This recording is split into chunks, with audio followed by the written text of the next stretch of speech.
పుస్తలముకోనో గొలుసులమ్ముకోనో అధిక వడ్డీకి అప్పు తెచ్చుకోనో పాపం ఆ 2 లక్షల మీద ఉన్న డబ్బులు కట్టారు అధ్యక్ష. ఇలా వారి పరిస్థితి ఏమైపోయింది అధ్యక్ష? ముఖ్యమంత్రిని నమ్మిన పాపానికి అటు పాత అప్పు తీరలేదు, పైనుంచి కొత్త అప్పు కూడా మీద పడ్డది అధ్యక్ష. రైతుల పరిస్థితి గోడ దెబ్బ చెంప దెబ్బ అన్నట్టు తయారైపోయింది అధ్యక్ష. రైతులను అప్పుల ఊబిలో నుంచి బయటపడేస్తానన్న మీ అభయహస్తం రైతుల పాలిట భస్మాసుర హస్తంగా మారింది. వారిని ఇంకా ఇంకా అప్పుల ఊబిలోకి నెట్టారు అధ్యక్ష. అధ్యక్ష, నా నియోజకవర్గం సిద్దిపేటలోనే 2 లక్షల లోపు రుణమాఫీ కాని రైతులు 10,217 మంది ఉన్నారు. 2 లక్షల పైన ఉండి రుణమాఫీ కానటువంటి రైతులు 12,632 మంది ఉన్నారు.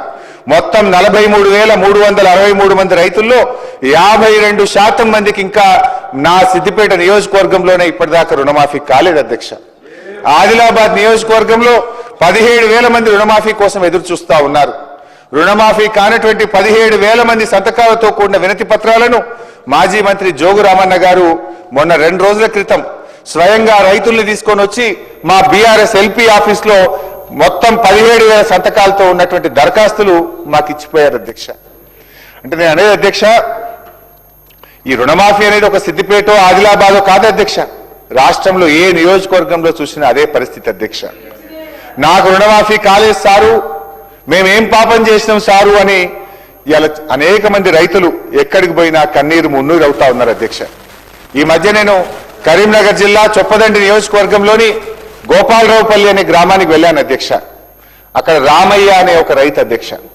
రామయ్య అనే రైతు నాకు ఇంకా రుణమాఫీ కాలేదు, నాకు 2,65,000 అప్పు ఉంటే ముఖ్యమంత్రి గారి మాటలు విని ఆ పైన ఉన్న అప్పు కట్టడానికి నా భార్య పేరు మీద మహిళా సంఘంలో అప్పు తెచ్చి మీద పైసలు కడితే 2 లక్షల రుణమాఫీ కాలేదు, ఆ అప్పు మిగిలింది, కొత్త అప్పు అయిందని పాపం రామయ్య గారు అన్నారు అధ్యక్ష. అంటే ఇప్పుడు పాత అప్పుకు మీరు కొత్తగా చేయించిన అప్పు రెండింటికి వడ్డీ కట్టుండు పాపం రామయ్య అధ్యక్ష. ఈ సర్కారు పరిస్థితి ఎట్లుందంటే శనిగలు బుక్కి చేతులు కట్టుకున్నట్టు రుణమాఫీ కథ ముగిసింది పోండి అంటున్నారు అధ్యక్ష. అధ్యక్ష, రుణమాఫీ అంత చేసినాం అయిపోయిందని చెప్తున్నటువంటి కాంగ్రెస్ ప్రభుత్వాన్ని నేను ఛాలెంజ్ చేస్తా ఉన్నా అధ్యక్ష. ముఖ్యమంత్రి గారి నియోజకవర్గం కొడంగల్కి వెళ్దామా, గౌరవనీయులు బట్టి గారి నియోజకవర్గంలోని మధురకు వెళ్దామా, లేదు మా నియోజకవర్గానికి వస్తారా అధ్యక్ష? మీరు చెప్పిన గ్రామానికి మీరు చెప్పిన సమయానికి పోదాం అధ్యక్ష. ఎక్కడ పోయినా కూడా ఇంకా రుణమాఫీ కానటువంటి రైతులు ప్రతి గ్రామంలో 100ల సంఖ్యలో ఉన్నారు అధ్యక్ష. మీరు దబాయించవచ్చు, నా నోరు మూయించవచ్చు అధ్యక్ష, కానీ దగాబడ్డ రైతుల కన్నీళ్లకు మాత్రం మీరు సమాధానం చెప్పక తప్పదు అధ్యక్ష. అధ్యక్ష, బడ్జెట్లో అధ్యక్ష గౌరవ బట్టి గారు 2024-25 పుస్తకంలో అధ్యక్ష 15వ పేజీలో ఒక మాట అన్నారు అధ్యక్ష. ఏమన్నారంటే అధ్యక్ష, చేతగానమ్మకు మాటలు ఎక్కువ అన్నట్లు రుణమాఫీలో పూర్తిగా విఫలమైన గత ప్రభుత్వ నాయకులు మా చిత్తశుద్ధిని శంకిస్తున్నారు అన్నారు అధ్యక్ష.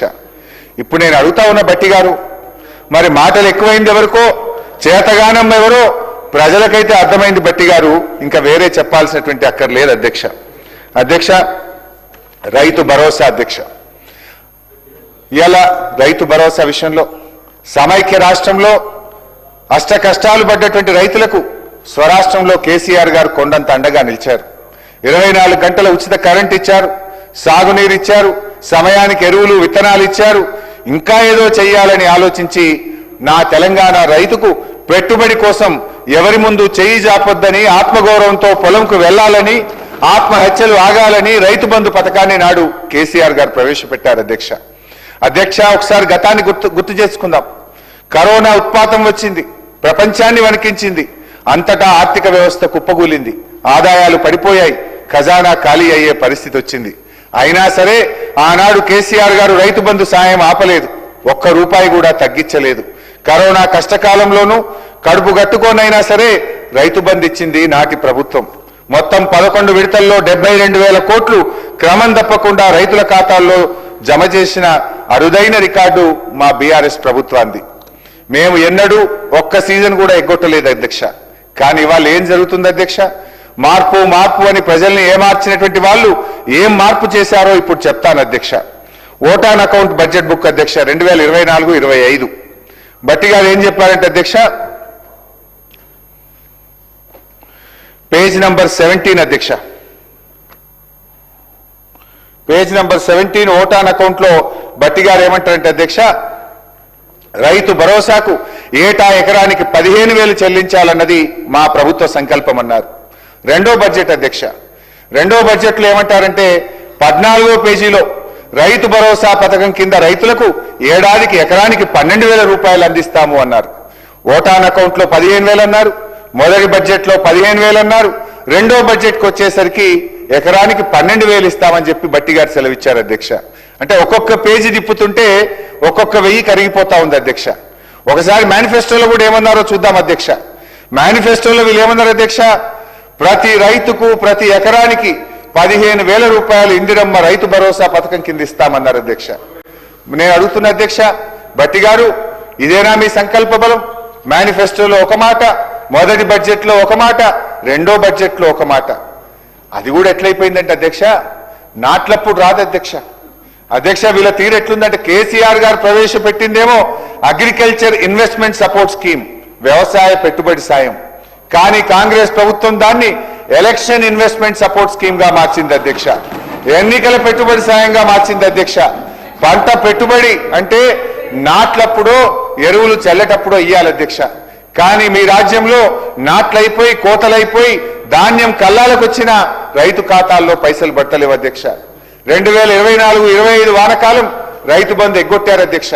2024-25 యాసంగి రైతు బంధు సగం సగమే ఇచ్చారు అధ్యక్ష. 2025-26 యాసంగి రైతు బంధు నిన్న ఇచ్చారు అధ్యక్ష. అది కూడా ఒక్క ఎకరానికే పరిమితం చేశారు అధ్యక్ష. బడ్జెట్ పుస్తకాల్లో పేజీలు నిండుతున్నాయి కానీ రైతుల ఖాతాల్లో పైసలు పట్టలేవు అధ్యక్ష. అధ్యక్ష ఆనాడు రేవంత్ రెడ్డి గారు ఏమన్నారు అధ్యక్ష, రెండు పంటలకే రైతు బంధు ఇవ్వడం ఏంది దద్దమ్మా, 3 పంటలకు ఇవ్వాలి అన్నారు అధ్యక్ష. అధ్యక్ష ఏమైంది? 3వ పంట దేవుడెరుగు, ఉన్న 2 పంటల్లో ఒకదానికి పాతరేసిండ్రు. ఇప్పుడు ఆ దద్దమ్మ ఎవరో వారి విజ్ఞతకే వదిలేస్తున్న అధ్యక్ష. సీజన్ కు 9,000 కోట్లు అనుకున్నా ఇప్పటి వరకు రైతు భరోసా కింద మీరు పడ్డ బకాయిలు 19,000 కోట్ల రూపాయలు అధ్యక్ష. ఇక్కడే ఒక టెక్నిక్ ప్రయోగించింది అధ్యక్ష. ఇప్పుడు ఏమనంటే 20,000 రుణమాఫీ చేసినామన్నారు, 19,000 కోట్ల రైతు బంధు ఎగ్గొట్టిండ్రు, గా పైసలు తెచ్చకి రుణమాఫీ చేసినా మీకు అయిపోయింది అంటున్నారు అధ్యక్ష. అంటే రుణమాఫీ గుండుసున్న అధ్యక్ష. 24-25 వానకాలం రైతు బంధు, 24-25 యాసంగి రైతు బంధులో సగం, ఇప్పుడు 25-26 రైతు బంధులో ఒక ఎకరానికే ఇచ్చారు. మొత్తంగా 18-19 రైతు బంధులో రైతులకు ఎగ్గొట్టారు. దాన్నే తెచ్చి రుణమాఫీ చేసినామని చెప్పి ఇవాళ మాయ మాటలతో రైతుల్ని మభ్యపెట్టే ప్రయత్నం చేస్తున్నారు అధ్యక్ష. కుడి చేత్తో గుంజుకొని ఎడమ చేత్తో ఇచ్చినట్టు చేస్తున్నారు అధ్యక్ష. ఇది వీళ్ళు చేసినటువంటి రుణమాఫీ అధ్యక్ష. నాడు కేసీఆర్ పాలన అంటే రైతు బంధు పాలనని, నేడు యనుమల వారి పాలన అంటే ఎగవేతల పాలనగా మారిపోయింది అధ్యక్ష. నాడు రైతుల ఖాతాల్లో నిధుల వరద, నేడు రైతుల కళ్ళల్లో కన్నీళ్ల వరద అధ్యక్ష. అధ్యక్ష రైతు భరోసాని నమ్మించి ఈ రోజు 19,000 కోట్ల రూపాయలు 3 పంటల మీద రైతాంగానికి ఇవ్వకుండా మోసం చేసిన విషయం అధ్యక్ష. అధ్యక్ష నేను ఒకటే అడుగుతా ఉన్నా, మీరు ఇచ్చిన మాట ప్రకారంగా మేనిఫెస్టోలో చెప్పిన విధంగా, మొదటి బడ్జెట్లో చెప్పిన విధంగా రైతు భరోసా 15,000 రూపాయలకి ఎప్పుడు పెంచుతారో, మరి మీరు బకాయి పడ్డ 19,000 రైతు బంధు డబ్బులు ఎప్పుడు ఇస్తారో చెప్పాలని చెప్పి గౌరవనీయులు బట్టి గారిని కోరుతా ఉన్న అధ్యక్ష. అదేవిధంగా బోనస్ విషయంలో అధ్యక్ష, మొదటి బడ్జెట్ 2024-25 19వ పేజీలో బోనస్ గురించి బోలెడు మాటలు చెప్పారు అధ్యక్ష. రాష్ట్రంలో సన్న రకం వరి ధాన్యాల సాగును ప్రోత్సహించడానికి ప్రభుత్వం 33 రకాల వరి ధాన్యాలను గుర్తించిందని, వాటిని పండించే రైతుకు క్వింటాలకు 500 రూపాయల బోనస్ ఇవ్వాలని నిర్ణయించినట్టుగా బడ్జెట్ ప్రసంగంలో చెప్పారు అధ్యక్ష. మేనిఫెస్టోలో అన్ని పంటలకు అన్నారు, మొదటి బడ్జెట్లో సన్నాలకు పరిమితం చేశారు. ఆ సన్నాలు కూడా ఒక్క వానకాలానికే పరిమితమైంది అధ్యక్ష. 2024-25 యాసంగి సన్నాలకు 1,161 కోట్ల రూపాయల బోనస్ ఈ ప్రభుత్వం ఇవ్వకుండా రైతుల్ని దగా చేసింది అధ్యక్ష. అంటే మార్పు అంటే మడమ తిప్పు అనేటువంటి విధానాన్ని ఇవాళ అమలు చేస్తా ఉన్నారు అధ్యక్ష. రాజ్యాంగం సాక్షిగా చట్టసభల్లో ప్రవేశపెట్టిన బడ్జెట్ ప్రసంగానికి ఒక పవిత్రత ఉంటుంది అధ్యక్ష. కానీ బడ్జెట్లో చెప్పింది, ఆర్థిక మంత్రి గారే స్వయంగా అసెంబ్లీలో చెప్పినటువంటి బడ్జెట్ ప్రసంగంలో చెప్పిన మాటలే అమలు కాకపోతే ఇంకా ఈ బడ్జెట్కి ఏం అర్థం ఉంటుంది అధ్యక్ష? నాకైతే ఐఎమ్ ఫీలింగ్ అషేమ్డ్ అధ్యక్ష. అంటే బడ్జెట్ శాంటిటీనే ఈరోజు దెబ్బతీస్తున్నటువంటి పరిస్థితి అధ్యక్ష.